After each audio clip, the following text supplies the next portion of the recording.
তীব্র তুষারঝড়ে বিপর্যস্ত যুক্তরাষ্ট্রের 7 জনের মৃত্যু, 24টি অঙ্গরাজ্যে জরুরি অবস্থা জারি, বিদ্যুৎহীন 10 লাখ মানুষ, 16,000-এর বেশি ফ্লাইট বাতিল। গাজা ইস্যুতে নেতানিয়াহুর সঙ্গে ইতিবাচক আলোচনার দাবি মার্কিন প্রতিনিধিদের। রাফাহ সীমান্ত পুনরায় চালুর আহ্বান ওয়াশিংটনের। হামাসের নিরস্ত্রীকরণ চায় তেল আবিব। ইরানের বিক্ষোভের পেছনে জড়িতদের শাস্তির মুখোমুখি হতেই হবে বার্তা বিচার বিভাগ প্রধানের। আটকদের মৃত্যুদণ্ড দেয়া হলে সামরিক হস্তক্ষেপের হুমকি যুক্তরাষ্ট্রের। ওয়াশিংটন নয়াদিল্লির বাণিজ্য চুক্তি আটকে দেন মার্কিন প্রেসিডেন্ট, বিস্ফোরক দাবি এক্সিওসের। ট্রাম্পের হুমকির পর চীনের সঙ্গে চুক্তি থেকে সরে এলো কানাডা। এবং চীনের শীর্ষ জেনারেলের বিরুদ্ধে যুক্তরাষ্ট্রের কাছে পারমাণবিক গোপন তথ্য ফাঁসের অভিযোগ, চলছে তদন্ত। প্রভাব পড়তে পারে নেতৃত্বে, বলছেন বিশ্লেষকরা।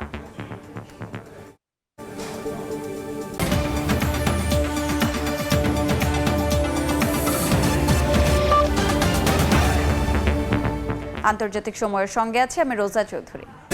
যুক্তরাষ্ট্র জুড়ে নজিরবিহীন শীতকালীন ঝড়ে স্থবির হয়ে পড়েছে জনজীবন। তীব্র ঠান্ডায় এ পর্যন্ত 7 জনের মৃত্যুর খবর পাওয়া গেছে। ঝড়ের তাণ্ডবে বিদ্যুৎহীন হয়ে পড়েছেন প্রায় 10 লাখ বাসিন্দা। রোববার একদিনে বাতিল করা হয় 16,000-এরও বেশি ফ্লাইট। বন্ধ রয়েছে গণপরিবহন চলাচল। আলাবামা, জর্জিয়া, নিউ মেক্সিকো সহ অন্তত 24টি অঙ্গরাজ্যে জরুরি অবস্থা জারি করা হয়েছে। প্রয়োজন ছাড়া বাসিন্দাদের বাইরে বের না হওয়ার আহ্বান স্থানীয় কর্তৃপক্ষের। তুষারঝড়ে বিপর্যস্ত যুক্তরাষ্ট্রের জনজীবন। বরফের চাদরে ঢেকে গেছে চারিদিক। দেশটির দক্ষিণাঞ্চলে বরফ জমে গাছের ডাল ভেঙে পড়ায় বিদ্যুতের লাইন ব্যাপক ক্ষতিগ্রস্ত হয়েছে। ঝড়ে বিদ্যুৎ বিচ্ছিন্ন হয়ে পড়েছেন অন্তত 10 লাখ বাসিন্দা। টেনেসি অঙ্গরাজ্যে বিদ্যুৎহীন 3,30,000-এর বেশি। মিসিসিপিতে 1,60,000, লুইসিয়ানা ও টেক্সাসেও হাজার হাজার মানুষ অন্ধকারে। মধ্য আটলান্টিক অঞ্চলেও বিদ্যুৎ বিভ্রাট দেখা দিয়েছে। যুক্তরাষ্ট্রের দক্ষিণাঞ্চলে তুষারঝড়ে সবচেয়ে বেশি ক্ষতিগ্রস্ত মিসিসিপির অক্সফোর্ড শহর। সেখানে প্রায় 75% গ্রাহক বিদ্যুৎহীন। বহু এলাকায় গাছ ও বিদ্যুৎ খুঁটি ভেঙে পড়েছে। পরিস্থিতি ভয়াবহ বলে জানিয়েছে স্থানীয় কর্তৃপক্ষ। নিউ ইয়র্ক সিটিতেও প্রবল তুষারপাত ও তীব্র ঠান্ডা। মেয়র জোহরান মামদানি জানান, গেল 8 বছরের মধ্যে সবচেয়ে শীতলতম সময় এটি। ঝড়ের প্রভাব পড়েছে শিক্ষা ও গণপরিবহন ব্যবস্থাতেও। নিউ ইংল্যান্ড থেকে দক্ষিণাঞ্চলে একাধিক বিশ্ববিদ্যালয় ক্লাস বাতিল ও ক্যাম্পাস বন্ধ ঘোষণা করেছে। তুষারঝড়ের কারণে শার্লটে সব ধরনের গণপরিবহন সাময়িকভাবে বন্ধ রাখা হয়েছে। বাতিল করা হয়েছে 16,000-এর বেশি ফ্লাইট। অন্তত 24টি অঙ্গরাজ্যে জরুরি সতর্কতা ঘোষণা করা হয়েছে। ফ্লোরিডা, দক্ষিণ পূর্ব আলাবামা ও দক্ষিণ পশ্চিম জর্জিয়ার কিছু অংশে টর্নেডো সতর্কতা জারি করা হয়েছে। প্রয়োজন ছাড়া বাইরে বের না হওয়ার পরামর্শ প্রশাসনের। অর্চিতা শেহজিন, সময় সংবাদ। ভয়াবহ তুষারঝড়ে বিপর্যস্ত কানাডা। টরন্টোতে ভারী তুষারপাতের সঙ্গে দমকা হাওয়া আর ব্যাপক শৈত্যপ্রবাহ অব্যাহত রয়েছে। স্থানীয় সময় রোববার টরন্টোতে দৃশ্যমানতা প্রায় শূন্যে নেমে আসে এবং রাস্তাঘাট ও পার্ক করা গাড়ি বরফে ঢেকে যায়। এ অবস্থায় জরুরি সতর্কতা জারি করে দেশটির আবহাওয়া অধিদপ্তর। এছাড়া বাসিন্দাদের ঘরের ভেতরে থাকতে এবং অপ্রয়োজনে রাস্তায় বের না হওয়ার অনুরোধ জানায় কর্তৃপক্ষ। আন্তর্জাতিক সময় আরও থাকছে। অভিবাসন কর্মকর্তার গুলিতে প্রাণহানির ঘটনায় উত্তাল যুক্তরাষ্ট্রের মিনেসোটা। সমালোচনার ঝড়। আইসিই কর্মীদের সরিয়ে নিতে ট্রাম্পকে গভর্নরের আহ্বান। গাজা যুদ্ধ বন্ধ ও রাফাহ সীমান্ত পুনরায় চালু নিয়ে ইসরায়েলি প্রধানমন্ত্রীর সঙ্গে বৈঠক করেছেন মার্কিন বিশেষ দূত স্টিভ উইটকফ ও ট্রাম্পের জামাতা জারেড কুশনার। আলোচনা ইতিবাচক হওয়ার দাবি করেছেন উইটকফ। বৈঠকে রাফাহ সীমান্ত পুনরায় চালুর জন্য নেতানিয়াহুকে আহ্বান জানানো হয়। তবে শেষ মৃত ইসরায়েলি বন্দির মরদেহ হস্তান্তর ও হামাস নিরস্ত্রীকরণের ওপর বিষয়টি নির্ভর করছে বলে জানিয়েছে তেল আবিব। এদিকে আলোচনার মধ্যে উপত্যকায় ইসরায়েলি হামলায় 3 ফিলিস্তিনি নিহত হয়েছেন, আহত হন 15 জন। যুদ্ধবিরতি কার্যকর থাকলেও গাজায় ইসরায়েলি হামলা এখনও থামেনি। প্রতিনিয়তই প্রাণ হারাতে হচ্ছে নিরীহ ফিলিস্তিনিদের। স্থানীয় সময় রোববার গাজার বেশ কয়েকটি জায়গায় হামলা চালায় নেতানিয়াহু বাহিনী। আল জাজিরা জানায়, গাজার জাবালিয়া শরণার্থী শিবিরে একটি চিকিৎসা স্থাপনার পাশে ড্রোন হামলা চালিয়েছে ইসরায়েলি সেনারা। এতে হতাহতের ঘটনা ঘটে। গাজার স্বাস্থ্য মন্ত্রণালয়ের তথ্য অনুযায়ী 2023 সালের 7 অক্টোবর থেকে শুরু হওয়া ইসরায়েলি হামলায় এ পর্যন্ত ৭১,৬৫৪ জন ফিলিস্তিনি নিহত হয়েছেন। এর মধ্যে গত অক্টোবরে যুদ্ধবিরতি হওয়ার পর থেকে এ পর্যন্ত 481 জন প্রাণ হারিয়েছেন। অব্যাহত হামলার মধ্যেই যুক্তরাষ্ট্রের বিশেষ দূত স্টিভ উইটকফ ও ট্রাম্পের জামাতা জ্যারেড কুশনারের সঙ্গে বৈঠক করেন ইসরায়েলি প্রধানমন্ত্রী বেনিয়ামিন নেতানিয়াহু। আলোচনা ইতিবাচক হয়েছে বলে দাবি করেছেন উইটকফ। বৈঠকে গাজা যুদ্ধ বন্ধে ট্রাম্পের 20 দফা পরিকল্পনার দ্বিতীয় ধাপ বাস্তবায়ন ও প্রস্তুতির পাশাপাশি আঞ্চলিক পরিস্থিতি নিয়ে আলোচনা হয়। পাশাপাশি নেতানিয়াহুকে রাফা সীমান্ত পুনরায় চালুর আহ্বান জানান স্টিভ উইটকফ ও জ্যারেড কুশনার। তবে নেতানিয়াহু প্রশাসন বলছে, শেষ মৃত ইসরায়েলি বন্দির মরদেহ হস্তান্তর ও হামাস নিরস্ত্রীকরণ ছাড়া সীমান্ত পুনরায় চালু সম্ভব নয়। উর্জিতা শেহজিন, সময় সংবাদ। আন্তর্জাতিক সময় আরও থাকছে। মেক্সিকোয় ফুটবল খেলার মাঠে বন্দুকধারীদের গুলিতে নিহত 11, আহত অন্তত 12। জানা যায়নি কারণ। হামলাকারীদের খুঁজে বের করতে অভিযানে পুলিশ। ইরানে বিক্ষোভের পেছনে জড়িতদের শাস্তির মুখোমুখি হতেই হবে। স্থানীয় সময় রোববারে বার্তা দেন দেশটির বিচার বিভাগের প্রধান গোলাম হোসেন মোহসেনি। অন্যদিকে যুক্তরাষ্ট্রের প্রেসিডেন্ট ডোনাল্ড ট্রাম্প হুমকি দিয়েছেন, বিক্ষোভ থেকে আটক সন্দেহভাজনদের মৃত্যুদণ্ড কার্যকর করা হলে সামরিকভাবে হস্তক্ষেপ করবে যুক্তরাষ্ট্র। আর বিক্ষোভের সময় ইরানে ইন্টারনেট বন্ধ থাকায় শাসক গোষ্ঠীর গণহত্যার অপরাধ প্রমাণ করা কঠিন বলে জানিয়েছে ফ্রান্স। ওয়াশিংটন নয়াদিল্লির মধ্যকার বাণিজ্য চুক্তি আটকে দিয়েছেন খোদ মার্কিন প্রেসিডেন্ট ডোনাল্ড ট্রাম্প। এমন বিস্ফোরক তথ্য প্রকাশ করেছে মার্কিন সংবাদ মাধ্যম এক্সিওস, যেখানে রিপাবলিকান সিনেটর টেড ক্রুজের প্রায় 10 মিনিটের অডিও ফাঁসের দাবি করে এর সঙ্গে ভাইস প্রেসিডেন্ট জেডি ভ্যান্স ও বাণিজ্য উপদেষ্টা পিটার নাভারোর সংশ্লিষ্টতা আছে বলেও উল্লেখ করা হয়। এদিকে ট্রাম্পের শুল্ক আরোপের হুমকির পর সুর নরম করেছেন কানাডার প্রধানমন্ত্রী মার্ক কার্নি। বেইজিংয়ের সঙ্গে অটোয়ার কোনো মুক্ত বাণিজ্য চুক্তি করার ইচ্ছা নেই বলে জানিয়েছেন তিনি।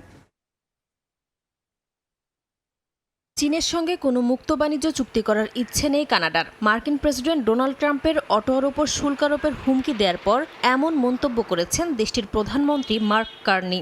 স্থানীয় সময় রোববার সাংবাদিকদের সঙ্গে আলাপকালে কার্নি বলেন, কানাডা, যুক্তরাষ্ট্র, মেক্সিকো বাণিজ্য চুক্তি অনুযায়ী অটোয়া সব দায়বদ্ধতা মেনে চলছে। বাকি দুই অংশীদারকে না জানিয়ে কানাডা কোনো মুক্ত বাণিজ্য চুক্তি করবে না বলেও জানান তিনি।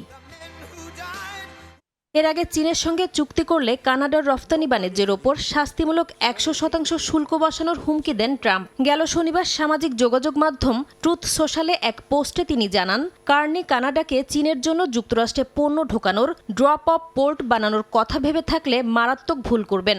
এর আগে গত সপ্তাহে গাজা ইস্যুতে ট্রাম্পের শান্তি পরিষদে যোগ দেওয়ার আমন্ত্রণপত্র থেকে কানাডার নাম প্রত্যাহার করে নেন। ভারতের ওপর বড় আকারে শুল্ক আরোপের পর ওয়াশিংটন নয়াদিল্লির মধ্যে একটি বাণিজ্য চুক্তি আটকে যাওয়ার ঘটনায় বিস্ফোরক তথ্য সামনে এসেছে। এই ইস্যুতে সিনেটর টেড ক্রুজের প্রায় 10 মিনিটের বক্তব্য ফাঁসের দাবি করেছে মার্কিন সংবাদ মাধ্যম এক্সিওস। নতুন করে বিতর্কের জন্ম দেয়া ওই অডিওতে চুক্তিটি আটকে থাকার পেছনে president Donald Trump, vice president JD Vance ও হোয়াইট হাউসের বাণিজ্য উপদেষ্টা পিটার নাভারার যোগসাজশ আছে বলে উল্লেখ করেন ক্রুজ। চুক্তিটি বাস্তবায়ন করতে হোয়াইট হাউসের সঙ্গে লড়াই চালিয়ে যাওয়ার কথাও বলেন তিনি। তার এমন বক্তব্য মার্কিন রাজনীতিতে ট্রাম্প প্রশাসনের ভেতরের বিভাজন সামনে এনেছে। নাসরিন রুমি, সময় সংবাদ। নোয়াখালীর হাতিয়া সরকারি দ্বীপ কলেজ মাঠে নির্বাচনী সভায় ভার্চুয়ালি যুক্ত হয়ে বক্তব্য রাখছেন বিএনপি চেয়ারম্যান তারেক রহমান। সরাসরি যাচ্ছি সেখানে। পরে ইনশাল্লাহ আমি এই নিঝুম দ্বীপে, এই হাতিয়া উপজেলায় আসব এবং আপনাদের সাথে সরাসরি আমি দেখা করব ইনশাল্লাহ। এখন প্রিয় ভাই বোনেরা, এই হাতিয়া উপজেলা প্রকৃতিগতভাবে খুব সুন্দর একটা জায়গা, কিন্তু এখানে মানুষের এবং এলাকার বহু সমস্যা আছে। এখানে মানুষ বিশুদ্ধ পানি পাচ্ছে না, এখানে স্কুল কলেজগুলো ঠিকভাবে নেই, এখানে চিকিৎসা ঠিকভাবে পাচ্ছে না মানুষ, এরকম আরো বহু কাজের সমস্যা আছে না আপনাদের এখানে? এই সমস্যাগুলো আছে আপনাদের এলাকায়? আছে এই সমস্যাগুলো। এখন এই সমস্যাগুলো তো সমাধান করতে হবে। এই সমস্যা সত্যিকার ভাবে একজন এমন মানুষ দরকার যে আপনাদের জন্য কাজ করবে, সত্যিকার ভাবে আপনাদের জন্য কাজ করবে। ইনশাআল্লাহ আপনারা শামীমকে যদি নির্বাচিত করেন, ধানের শীষকে নির্বাচিত করেন, এবং বিএনপি ইনশাল্লাহ 12 তারিখে সরকার গঠন করলে এলাকার উন্নয়নের পাশাপাশি মানুষেরও বহুবিধ সমস্যা আছে। এখানে মানুষের কর্মসংস্থানের সমস্যা আছে, তরুণদের যুবকদের কর্মসংস্থানের সমস্যা আছে। খেটে খাওয়া পরিবারগুলো, বিশেষ করে এখানে অনেক মা বোনেরা আছেন যারা বিভিন্ন সমস্যায় আছেন, অর্থনৈতিকভাবে যাদের সচ্ছলতা নেই বা সংকটে বা কষ্টে আছেন। ঠিক একইভাবে এখানে কৃষক ভাই যারা আছেন তাদের বিভিন্ন রকম সমস্যা আছে। এই কৃষক ভাইদের পাশে আমরা দাঁড়াতে চাই। এখানে মা বোনরা উপস্থিত আছেন, আপনারা সহ সারা হাতিয়া উপজেলায় দুস্থ খেটে খাওয়া মানুষ যারা আছে, গৃহিণী বা মা বোন যারা আছে, তাদের পাশে আমরা দাঁড়াতে চাই। এই জন্য আমরা কতগুলো পরিকল্পনা গ্রহণ করেছি। এই পরিকল্পনাগুলো হচ্ছে, যেমন আপনাদের নিশ্চয়ই মনে আছে, দেশনেত্রী খালেদা জিয়া যখন দেশ পরিচালনার দায়িত্বে ছিলেন, সেই সময় উনি মেয়েদের শিক্ষা ব্যবস্থা ক্লাস 1 থেকে ইন্টারমিডিয়েট পর্যন্ত শিক্ষা ব্যবস্থা উনি ফ্রি করে দিয়েছিলেন, মনে আছে? এখন যদি আমরা কোনো স্কুল কলেজে যাই তাহলে দেখতে পারবো ছেলেদের পাশাপাশি সমান সংখ্যক মেয়েরা লেখাপড়া করছে। কিন্তু লেখাপড়ার পাশাপাশি এবার ইনশাল্লাহ বিএনপি সরকার গঠিত হলে লেখাপড়ার পাশাপাশি শিক্ষিত নারী যারা আছে তাদেরকে আমরা অর্থনৈতিকভাবে স্বাবলম্বী বা সচ্ছল করে গড়ে তুলতে চাই ধীরে ধীরে। এবং এই জন্যই আমরা ফ্যামিলি কার্ড নামে একটি কার্ড দিতে চাই। এই যে এরকম একটি কার্ড আমরা ধীরে ধীরে এলাকার সকল মা বোনদের কাছে পৌঁছে দিতে চাই। আমরা এই ফ্যামিলি কার্ড, এই ফর্মে আমরা সরকারের পক্ষ থেকে একটি সহযোগিতা মা বোনদের কাছে আমরা পৌঁছে দিতে চাই। এবং এটা শুধু পাবে মা বোনেরা, এটা পাবে যে সকল মায়েদের সংসার আছে, যে সকল নারীদের সংসার আছে, তারা এই কার্ডটি পাবে। এবং এর মাধ্যমে আমরা প্রতি মাসে মা বোনদের হাতে আমরা কিছু সহযোগিতা পৌঁছে দিতে চাই, যাতে করে তার সংসার চালাতে কিছুটা হলেও সহজ হয়, যাতে করে ধীরে ধীরে সে অর্থনৈতিকভাবে স্বাবলম্বী হয়ে উঠতে পারে। প্রিয় ভাই বোনেরা, এই এলাকায় কৃষক ভাইরা আছে, এই কৃষক ভাইদের জন্য আমরা একটি কৃষি কার্ড দিতে চাই। ওই যে দেখেন কৃষক কার্ড, এই কৃষক কার্ড আমরা দিতে চাই। এই কৃষক কার্ডের কাজটা কি হবে? সারা বাংলাদেশে আমরা বের করেছি কারা কারা ক্ষুদ্র কৃষক আছে, কারা কারা মাঝারি কৃষক আছে, কারা কারা প্রান্তিক কৃষক আছে। এই কৃষক কার্ডটা আমরা কৃষক ভাইদের হাতে দিব, কারণ কৃষক ভাইরা যদি ভালো থাকে তাহলে বাংলাদেশ ভালো থাকবে। এখন প্রিয় ভাই বোনেরা, এই কৃষক কার্ডের মাধ্যমে আমরা কৃষক ভাইদের কাছে তাদের প্রয়োজনীয় সার, কীটনাশক, বীজ এইগুলো আমরা পৌঁছে দিব। কেউ যদি বছরে 2টো ফসল করে, 3টে ফসল করে, অন্তত বছরে একটা ফসলের সব রকম সহযোগিতা আমরা তাদেরকে পৌঁছে দিতে চাই। এইভাবে কৃষক ভাইদেরকে যদি আমরা সহযোগিতা করতে পারি, আমরা বিশ্বাস করি যে ধীরে ধীরে আগামী কয়েক বছরের মধ্যে বাংলাদেশের খেটে খাওয়া কৃষক ভাইরা যারা দিন রাত পরিশ্রম করে, তারা একটা শক্ত অর্থনৈতিক ভিত্তির উপরে দাঁড়াতে পারবে।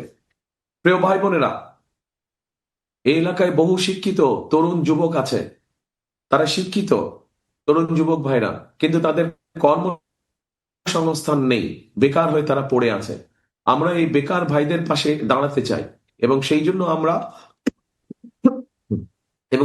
আমরা বিভিন্ন রকম ট্রেনিং এর ব্যবস্থা আমরা করতে চাই। ভোকেশনাল ট্রেনিং ইনস্টিটিউশন আমরা এখানে তৈরি করতে চাই, যার মাধ্যমে আমরা আমাদের তরুণ যুবক ভাইদেরকে ট্রেনিং দিতে পারবো, বিভিন্ন বিষয়ে ট্রেনিং দিতে পারবো।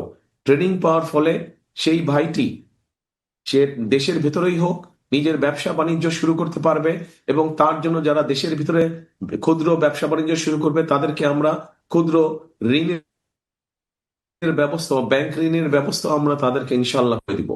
একই সাথে ট্রেনিং পাওয়ার ফলে এই এলাকার বহু মানুষ মধ্যপ্রাচ্যে আছে, কাজেই মধ্যপ্রাচ্যে আগামী দিনে যারা যাবে, যারা ট্রেনিং পাবে, তাদের জন্য সুবিধা হবে যে মধ্যপ্রাচ্যে গেলে তারা একটা ভালো চাকরির সংস্থান করতে পারবে, ভালো চাকরি খুঁজে পাবে, যেটাতে বেতন এখন যারা যাচ্ছে তাদের থেকে বেতন বেশি হবে। এভাবে আমরা বেকার ভাইদের পাশে এসে দাঁড়াতে চাই। প্রিয় ভাই বোনেরা, আমরা আপনাদের এখানে চিকিৎসার খুব কষ্ট, সাধারণ মানুষের চিকিৎসার খুব কষ্ট। হাসপাতাল বলেন, যেই হাসপাতালটি আছে এখানে, এই হাসপাতালটিকে আমাদের বৃদ্ধি করতে হবে। এটিকে আমাদের বৃদ্ধি করতে হবে হাসপাতালটিকে, যাতে করে মানুষ চিকিৎসা সুবিধা পায়। কিন্তু এর পাশাপাশি আমরা এখানে আরেকটি কাজ করতে চাই, সেটি হচ্ছে বিশেষ করে মা বোনেরা এবং শিশুরা, তাদের জন্য অনেক সময় কষ্ট হয়ে যায় হাসপাতালে গিয়ে চিকিৎসা নিতে। কারণ হয়তো মা বোন তার ভাই বা তার ছেলের সাথে যাবে বা স্বামীর সাথে যাবে, কিন্তু ছেলে বা ভাই ব্যস্ত থাকাতে যেতে পারছে না, ফলে কষ্ট পেতে হয় তাদেরকে অসুখ বিসুখের কারণে। আমরা সারা দেশে হেলথ কেয়ারার নিযুক্ত করতে চাই। হেলথ কেয়ারার নামে একটি কত কিছু মানুষকে আমরা ট্রেনিং দিতে চাই এবং ট্রেনিং দেওয়ার ফলে যেটা হবে, তারা ঘরে ঘরে গিয়ে মা বোনদেরকে, শিশুদেরকে তারা ঘরে চিকিৎসা দিতে পারবে। ছোটখাটো অসুখ বিসুখ তারা ঘরে গিয়ে চিকিৎসা দিতে হবে, যাতে করে মা বোনদেরকে কষ্ট করে আর হাসপাতাল যেতে না হয়। ঘরে বসে আমরা মা বোনদেরকে চিকিৎসা দিতে চাই। প্রিয় ভাই বোনরা, আমরা আর করতে চাই, সেই কাজটি হলো, আমি আপনাদের কাছে মা বোনদের জন্য কি করব, চিকিৎসার জন্য কি করব, শিক্ষার জন্য কি করব, কৃষক ভাইদের জন্য কি করব, এগুলো যেমন সব আপনাদের সামনে তুলে ধরলাম। আরেক শ্রেণীর মানুষ আছে যারা যারা আমাদের জন্ম থেকে মৃত্যু পর্যন্ত আমাদের সাথে থাকে। আস্তে ভাই, তালি বন্ধ করতে হবে, নাহলে তো আমার কথা শুনতে পারবেন না। আস্তে আস্তে তালি বন্ধ করতে হবে, নাহলে তো কথা শুনতে পারবেন না। এখন হচ্ছে আরেক শ্রেণীর মানুষ আছে, যেই মানুষগুলো আমাদের জন্ম থেকে মৃত্যু পর্যন্ত আমাদেরকে বিভিন্ন সময় আমাদের সাথে থাকে এবং বিভিন্ন সময় বিপদে আপদে তারা আমাদেরকে পরামর্শ দেয়। কারা তারা? তারা হচ্ছে আমাদের বিভিন্ন গ্রামে গঞ্জে, বিভিন্ন মসজিদ, মাদ্রাসা। নোয়াখালীতে ভার্চুয়ালি বক্তব্য রাখছেন বিএনপি চেয়ারম্যান তারেক রহমান। সরাসরি যুক্ত ছিলাম সেখানে। বক্তব্যের বাকি অংশ দেখতে ভিজিট করুন সময় টিভির ফেসবুক পেজে। চীনের শীর্ষ জেনারেল ঝাং ইউজিয়ার বিরুদ্ধে পারমাণবিক গোপন তথ্য ফাঁসের অভিযোগ উঠেছে। দেশের সামরিক কর্মকর্তাদের সঙ্গে বৈঠকের পর যুক্তরাষ্ট্রের কাছে তথ্য প্রকাশ ও সরকারি কাজে অনিয়মের অভিযোগ আনা হয়েছে তার বিরুদ্ধে। এর মধ্যে তদন্ত শুরু করেছে চীনের প্রতিরক্ষা মন্ত্রণালয়। এই ঘটনা দেশটির সামরিক প্রস্তুতি ও নেতৃত্বে বড় প্রভাব ফেলতে পারে বলে মনে করছেন বিশ্লেষকরা। এদিকে চীনের সামরিক নেতৃত্বে অস্বাভাবিক পরিবর্তনের জেরে নিজেদের সতর্কতা জোরদার করেছে তাইওয়ান। আন্তর্জাতিক সময়ের শীর্ষ সংবাদগুলো জানিয়ে দিচ্ছি আরেকবার। তীব্র তুষারঝড়ে বিপর্যস্ত যুক্তরাষ্ট্রের 7 জনের মৃত্যু। 24টি অঙ্গরাজ্যে জরুরি অবস্থা জারি। বিদ্যুৎহীন 10 লাখ মানুষ, 16,000-এর বেশি ফ্লাইট বাতিল। গাজা ইস্যুতে নেতানিয়াহুর সঙ্গে ইতিবাচক আলোচনার দাবি মার্কিন প্রতিনিধিদের। রাফাহ সীমান্ত পুনরায় চালুর আহ্বান ওয়াশিংটনের। হামাসের নিরস্ত্রীকরণ চায় তেল আবিব।